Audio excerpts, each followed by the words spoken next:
আপনার সন্তানও কি আপনাকে অভিযোগ করে যে আমি পড়ি কিন্তু পড়া মনে রাখতে পারি না? বা অনেক বাবা মাও বলে আমার সন্তান কিন্তু পড়াশোনা করে কিন্তু পড়া মনে রাখতে পারে না। আজকে বলবো বাচ্চারা পড়া সত্ত্বেও কেন পড়া মনে রাখতে পারে না এবং কিভাবে তারা পড়াশোনা করলে পড়া মনে রাখতে পারবে সেটাও বলবো। অনেক সময় দেখা যায় বাচ্চারা পড়লেও পড়াটাকে রিভিশন করে না।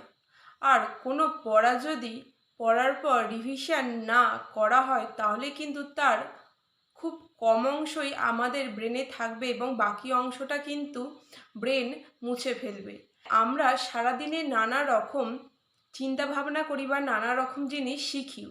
তাই ব্রেনের ফাংশনই এমনভাবে তৈরি, ব্রেন কিন্তু সব জিনিসকে মনে রাখে না। কিছু জিনিস মনে রাখে এবং কিছু জিনিস সে ডিলিট করে দেয়। তাই বাচ্চারা পড়লেও সেই পড়ার সবটুকু কিন্তু তারা মনে রাখতে পারে না। কিন্তু তারা যদি পড়াটাকে রিভিশন করতে থাকে তাহলে কিন্তু ব্রেনে সেই পড়াটা গেঁথে যায়। তাই বলবো কিভাবে বাচ্চারা পড়লে তাদের পড়াটা বেশ অনেক দিন ধরে ব্রেনে থেকে যাবে। বাচ্চারা পড়ার পর সাধারণত রিভিশনটা দেয় না।